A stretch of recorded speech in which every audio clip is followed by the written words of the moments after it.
todos os capixabas que têm esse movimento em si mesmo de doação, de ajudar os outros, vem conhecer alguém que nos ensinou a amar o Brasil e a cuidar realmente dos brasileiros.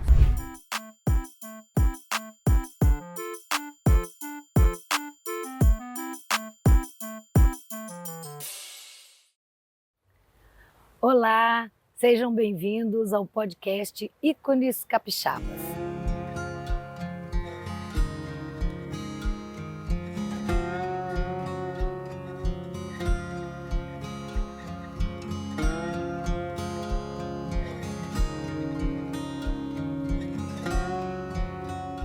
Ícones capixabas podem ser definidos como pessoas, figuras, lugares ou elementos culturais que representam a identidade e a essência do Espírito Santo. Esses ícones são símbolos que carregam grande significado histórico, cultural e afetivo e têm o poder de valorizar e exportar a cultura do Espírito Santo para o mundo. Eles são embaixadores da tradição e da modernidade, conectando o passado com o presente e inspirando futuras gerações. Siga a gente aqui no Spotify ou no nosso canal do YouTube, clube.capixaba. Ative o sininho, assim você vai receber as notificações. E compartilhe o nosso conteúdo com os amigos. No canal do YouTube você encontra outras séries bem capixabas. O ícone capixaba desse nosso episódio é o Santuário de São José de Anchieta e São José de Anchieta. Esse santo que passou boa parte da sua vida em terras capixabas. É um santo da humanidade, mas o capixaba tem como um ícone o fato de São José de Anchieta ter vivido tanto tempo e construído uma história tão bonita aqui nesse estado, deixando muitos legados. Quem conversa com a gente é Padre Álvaro Negromonte, ele que é o reitor do santuário e o guardião dessa preciosidade que é toda essa história, todo esse legado de São José de Anchieta. Seja bem-vindo, Padre Álvaro, e prazer estar aqui conversando com o senhor. Para nós também é uma alegria muito grande participar desse podcast e levar essa mensagem deste grande ícone como temos nesse programa. É uma alegria imensa poder participar. O senhor concorda da gente ter escolhido São José de Anchieta como um ícone capixaba? Diria que sim, pela cultura que acredito que o Brasil precisa descobrir na dimensão do ícone. O ícone é diferente de uma escultura. O ícone é uma expressão no qual aquele que se aproxima, ele se sente olhado pelo próprio ícone. Ele se sente acolhido pelo próprio ícone. Então, inclusive no santuário nós temos um ícone de São José de Anchieta que foi escrito o ano passado por ocasião dos 10 anos de canonização dele. Então, o ícone é diferente de uma imagem, de uma escultura. O ícone, quando nos aproximamos do ícone, sentimos-nos afetados por ele. O nosso afeto vai ao encontro daquele que nos olha. Então é uma grande oportunidade de se deixar também olhar como capixaba, que temos aqui sempre visitando, toda a paróquia, a comunidade, o Brasil todo, conhecer realmente esse grande ícone que é a figura de São José de Anchieta. O capixaba precisa conhecer mais, né? Precisa, porque a luta, né, do dia a dia do capixaba são homens e mulheres que se empenham muito naquilo que realizam. Então, muitas vezes, eles não têm ainda a oportunidade, às vezes residindo próximo daqui da região do sul do estado do Espírito Santo, mas eles terminam não tendo a oportunidade de vir ao santuário, de conhecer sobre a vida de São José de Anchieta. E aqui é uma grande oportunidade, tanto para um conhecimento mais simples, um conhecimento mais corriqueiro, mas também para um conhecimento aprofundado, devido a nós termos um centro de documentações aqui que traz escritos tanto sobre São José de Anchieta como escritos por ele. Documentação toda digitalizada e que é possível colocar à disposição de pesquisadores e estudiosos. Então é um centro que, além de uma visitação e um centro de fé, é também um centro de estudos sobre a vida dessa pessoa maravilhosa. Este santuário, participando do Encontro Nacional dos Reitores e Reitoras de Santuários no Brasil, eu me deparei com essa novidade e essa, que eu diria, experiência única do Santuário Nacional de São José de Anchieta, porque ele traz uma dimensão do intelectual, do histórico, da cultura, da arte, que os outros santuários, eles tendem a dar maior ênfase à dimensão religiosa, à dimensão sacramental, à dimensão celebrativa. Então esse santuário, além dele trazer toda essa dimensão religiosa, com celebrações, missas, batismos, matrimônios, muito movimento a partir eu diria, do viés religioso. Mas ele tem muito. Então nós recebemos as crianças, escolas, universidades, colégios, pesquisadores, desde os menores com 6, 7 anos, até gente que já está no pós-doutorado, vem procurar conhecer e se admirar e ao mesmo tempo buscar conhecimento. Então a construção do santuário, a própria, ela é ímpar, ela é única no país. Então assim, não somente o capixaba, mas eu acho que todo brasileiro, quando você percebe, por exemplo, as paredes de rocha que nós temos aqui, o santuário é todo construído a partir de rochas e que não teve um grande impacto ambiental a construção do santuário, né? Porque foram escolhidos rochas de diversos tipos, de diversos tamanhos, de diversas naturezas. Normalmente os cientistas, geólogos classificam as rochas em 3 grandes grupos, magmáticas, metamórficas e sedimentares. E aqui, as paredes do santuário, a gente percebe isso daqui. Da visão de onde estamos nesse momento, a gente consegue ver paredes com rochas de vários tipos, e tirado e colhido. Rochas que foram trazidas pelas crianças, foram trazidas por mulheres, por crianças, porque foram construídos jesuítas e os indígenas que aqui viviam. Então foi uma construção coletiva. E uma coisa que me admira muito nessa perspectiva de São José de Anchieta é porque hoje, bem diferente da época, só usamos ladrilhos ou tijolos todos iguaizinhos, do mesmo tamanho. Isso facilita a construção, a rapidez da construção. Aí vimos que muitas dessas casas que são desse jeito, com esses critérios, elas racham. Enquanto que o critério utilizado por todas as rochas servem, mas o construtor sabe fazer bem feito, então isso dá solidez. O vento bate, a chuva vem, 446 anos, que é o próprio santuário, estamos aqui, de pé. Como dizia Anchieta e Nóbrega, vamos construir uma igreja que dure enquanto o mundo durar. Que lindo, né? Então é essa bacana. experiência que é linda e a gente tem que trazer isso para a juventude, para os capixabas, para as crianças, para os jovens, ver que eles não precisam ser iguais uns aos outros, não tem que seguir determinado tipo ou aquele modelo. Ele pode ser ele mesmo, autêntico, verdadeiro, livre e construir um mundo a partir de uma parede sólida que consiga proteger tanto quem está fora quanto quem está dentro. É isso. Bacana. E o padre José de Anchieta, o homem José de Anchieta, era um ambientalista, era um apaixonado pela natureza, pelas plantas, pelos animais e também um intelectual. Era um homem diferente, né? Isso. Eu costumo dizer que São José de Anchieta é o santo das pessoas inteligentes, por conta do grau de entrega dele. É um homem que se dá por completo, com todos os dons que tem. Tanto na sua capacidade de escrita, de leitura, de construção de textos, imaginação. Era um homem dotado de uma imaginação assim, de alto nível, né? De trazer os elementos da cultura indígena para o teatro, para a música, para a poesia. Empreendedor, com capacidade de paciência, saber com que os projetos irão dar certo, mas no seu tempo. O santuário, por exemplo, foram 11 anos para serem construídos. 11 anos de trabalho, construção contínua, até termos o que temos hoje. Então, se fosse algo construído assim, na rapidez, porque isso, já teria ido embora, já teria caído. Né? Então, é preciso esse tempo também de maturação. E Anchieta traz isso, esse homem das pessoas, o santo das pessoas inteligentes. Porque tudo que ele foi empreendendo necessariamente tinha uma intenção, e uma reta intenção. Essa é a grande questão. Ele né? sabia onde ele queria chegar. Não, mas ao mesmo tempo de saber onde tem que chegar, às vezes as pessoas conseguem saber onde tem que chegar, mas elas não têm reta intenção. Elas desejam, por exemplo, persuadir a outros a entrar na sua. E esse não era o gesto de Anchieta.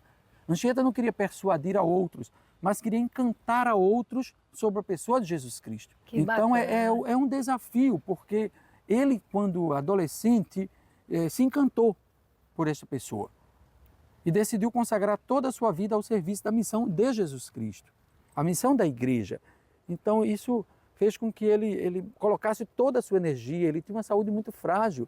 Ele veio morar aqui no Brasil, muito pouco, né? 63 anos, né? Então veio viver no Brasil por conta de desejo de vir para a missão, mas sabia que aqui os ares mais quentes, isso favoreceria um pouco mais sua saúde. Me conta, o senhor tem ascendência italiana, mas nasceu no Nordeste. No Nordeste. Como descobriu São José de Anchieta? Como veio parar aqui como reitor do Quando santuário? criança, eu diria assim, quando criança na minha casa, umas tias de minha mãe trabalharam muito na divulgação para o processo de beatificação de São José de Anchieta. Como eu nasci nos anos 70 e ele foi beatificado nos anos 80, em 1980 ele foi beatificado por João Paulo II. Então assim, era o auge da minha adolescência, da pré-adolescência, período da minha infância, os 9, 10 anos de idade. Então, eu via que tinha os santinhos lá em casa, as orações, a paróquia que rezava. Como que elas foram? Mas é porque o São José de Anchieta, ele é um santo do mundo. Para nós jesuítas, o mundo é a nossa casa. Então, por isso que ele conseguiu apaziguar tanto o coração, que veio ao Brasil com 19 anos e nunca mais voltou. Nunca mais voltou para sua família em Tenerife, nunca mais voltou à Espanha, nunca mais voltou a Portugal, onde ele havia estudado. A saudade, claro, todos sentimos, mas é algo que é apaziguável quando você tem reta intenção, quando você sabe por que você está ali, ou por quem você está ali. Então, Anchieta era um homem do por quem me dou, por quem levanto, por quem trabalho. Não era por quê, porque ele já sabia o porquê. Ele se sabia amado, ele se sabia querido por Deus. Então, eu acho que essa é a diferença, quando nos sentimos amados e queridos por Deus e moramos num lugar tão bonito quanto o Espírito Santo, com as suas serras, o seu mar, né, todo o espaço que a gente tem, a capital tão bonita, os espaços de interior, a vida, que é um estilo de vida bem diferente de boa parte do país, talvez pela abundância de água que ainda temos no Espírito Santo, e daí a necessidade, como São José de Anchieta, de identificar a água e preservá-la, porque se a gente perder a água, a gente vai perder a qualidade de vida também aqui no Espírito Santo. Com certeza. Vamos dar uma pausa na conversa com o Padre Álvaro para a gente ouvir o nosso Momento Poesia. Lógico, dessa vez com poesia de São José de Anchieta.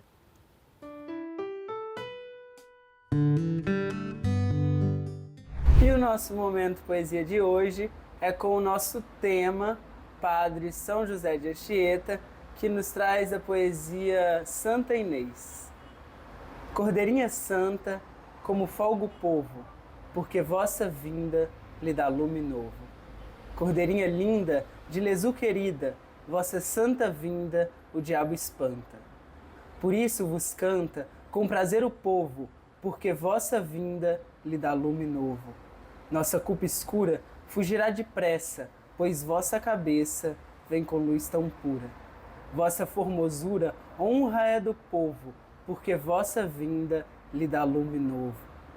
Virginal cabeça, pola fé cortada, com vossa chegada já ninguém pereça. Vinde muito depressa ajudar o povo, pois com vossa vinda lhes dai lume novo. Vós sois cordeirinha de lesu formosa, mas o vosso esposo já vos fez rainha. Também, padeirinha, sois de vosso povo, pois com vossa vinda lhe dais lume novo. Esse foi o poema Santa Inês, de São José de Anchieta.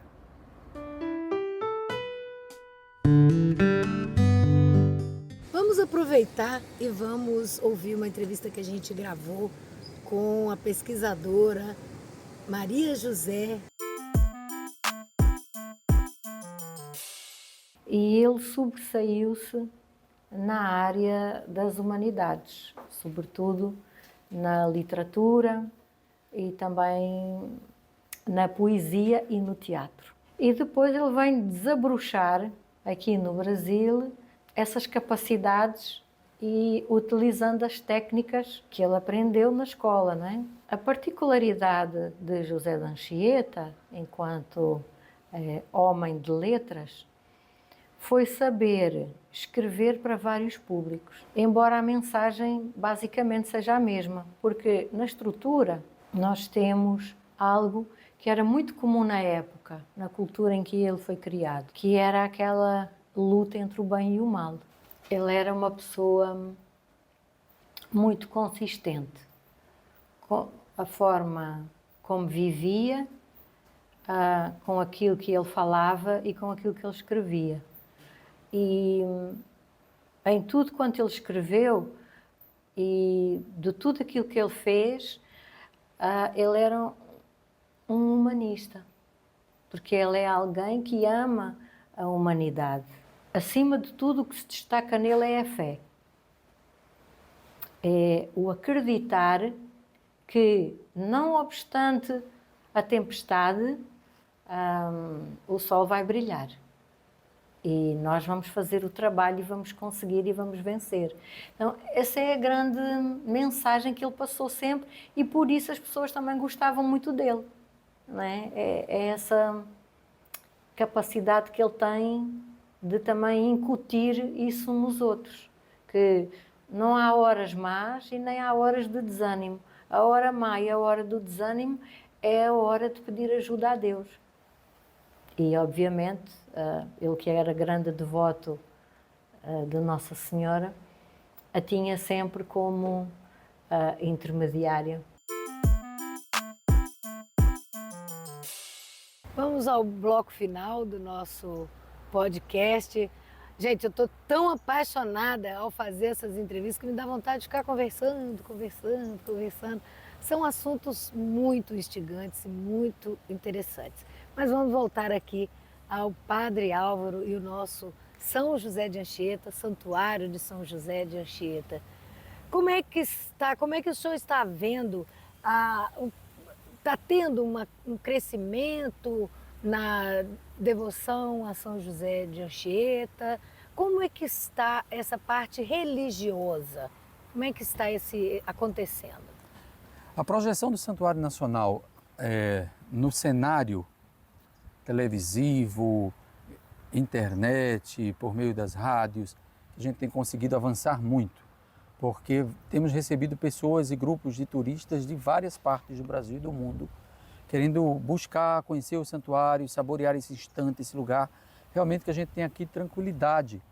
Então, muita gente tem vindo e temos, eu diria assim, melhorado ainda mais com essa capacidade que a gente teve de desenvolver projetos e agora está, como que eu diria, saboreando os frutos que o projeto foi feito, que é monitores de qualidade, pessoas que estão aí e que receberam, né, uma fonte inesgotável que foram os projetos anteriores, inclusive com a ajuda da professora Maria José, que terminou de falar um pouco agora para nós agora no podcast. Uma coisa que a gente também tem percebido são esses movimentos eclesiais feitos a partir da própria Conferência Episcopal. Então, já há alguns anos a gente tem tido a presença de padres e bispos de outras dioceses, de outra parte do país, que têm trazido o grupo. Inclusive agora na última festa, no último dia 9 de junho de São José de Anchieta, o arcebispo de Vitória, que é o nosso arcebispo, ele firmava diante do povo esse compromisso de tornar a figura de São José de Anchieta mais amada e mais conhecida. E não somente ele, enquanto arcebispo de Vitória, mas também tornar esse um movimento da própria CNBB, da Conferência Nacional dos Bispos do Brasil. E aí para nós, nesse ano de 2025, é um ano de grande alegria, porque São José de Anchieta, ele foi, diante de uma assembleia reunida da CNBB, ele foi condecorado, foi realmente assim, elevado a essa condição ainda mais de copadroeiro do Brasil, junto com Nossa Senhora Aparecida. É uma honra então, muito é uma grande. honra, porque aí todo brasileiro percebe que aqui também é o seu lugar. E é um santuário, inclusive, um dos mais antigos do país. Então, ele termina de ser construído em 1590 e torna-se santuário desde que Anchieta era vivo, muita gente já vinha aqui para tratar com ele, para conversar com ele. E depois da sua morte, então, esse movimento seguiu crescendo, diminuiu um pouco em determinados períodos da história, mas que hoje a gente tem conseguido realmente muita gente. São muitas escolas, muitas crianças, muitos professores. Então, são devotos, muitas pessoas relatam as suas experiências, né, a partir de milagres e de curas alcançadas. Jovens que desejam alcançar mestrado ou doutorado e pedem essa intercessão de São José de Anchieta. Então, São José de Anchieta, como eu disse no início da nossa entrevista, ele realmente é o santo das pessoas inteligentes, porque é um menino jovem que sabia muitas línguas, que sabia transformar a realidade em diversos tipos de linguagem, de inteligência múltipla, né? Inteligência no sentido das construções dos santuários. Várias igrejas foram construídas no período em que ele era provincial. Depois, aqui no Espírito Santo, continuou construindo no período que ele era superior dos jesuítas no estado do Espírito Santo. Então, assim, é um homem que, eu diria, por descobrir, porque é uma fonte inesgotável. Sempre que leio Anchieta, não consigo parar de lê-lo, não simplesmente, mas é por descobrir. É alguém que vai se dizendo, Esses dias, por exemplo, lendo a poesia de São José de Anchieta, ele falava sobre o martírio da fome. Então, naquele contexto, a fome que muitas vezes assolava também sobre as comunidades. Então, imagina se ele vivesse hoje, em 2025, vendo a realidade do país, em que existem ainda milhões de homens e mulheres que não têm segurança alimentar. Então, Anchieta era um homem preocupado com o humano, preocupado com o outro, se o outro estava bem. Então, aqui também se tornou um grande hospital. Vários indígenas que estavam doentes na região vinham para cá e, a partir das plantas e tudo aquilo que ele pôde, ao longo da vida, aprender com a comunidade indígena, ele colocou a serviço. Inclusive, praticamente no último dia de vida dele, chega um indígena doente aqui no santuário, aqui na época, na comunidade, na igreja, ele vai tentar descer as escadas para socorrer, porque a escada dava para dentro da casa. Não são as escadas que nós temos hoje. Sim. Aquelas escadas de hoje são escadas modernas, elas são de mais ou menos uns 200 anos. Eu estou falando de 440 e tantos anos atrás. Então era uma outra escada que dava para dentro da casa. E Anchieta vai tentar descer, mas passa mal e cai, e volta para o quarto, e 2 dias depois vem a falecer. Então, os últimos atos que eu diria de Anchieta foi de doação. Então, todas as pessoas que nos acompanham por meio desse podcast, todos os capixabas que têm esse movimento em si mesmo de doação, de ajudar os outros, vem conhecer alguém que nos ensinou a amar o Brasil e a cuidar realmente dos brasileiros. Muito bem. Em breve, em vez de ícones capixabas, nós vamos estar com São José de Anchieta como ícones do Brasil. Gente, muito obrigada pela sua audiência, por estar conosco. Obrigada, Padre Álvaro, e os demais que participaram conosco aqui do podcast. Esse podcast é escrito, roteirizado por Nicolas Santana, apresentado por mim, Zaira, com a direção do Pedro Paulo e uma participação grande de toda a equipe do Clube Capixaba. Siga a gente no Spotify e no YouTube, deixando sempre o seu like, ativando o sininho para você receber as notificações toda vez que tiver novidade. Até o próximo.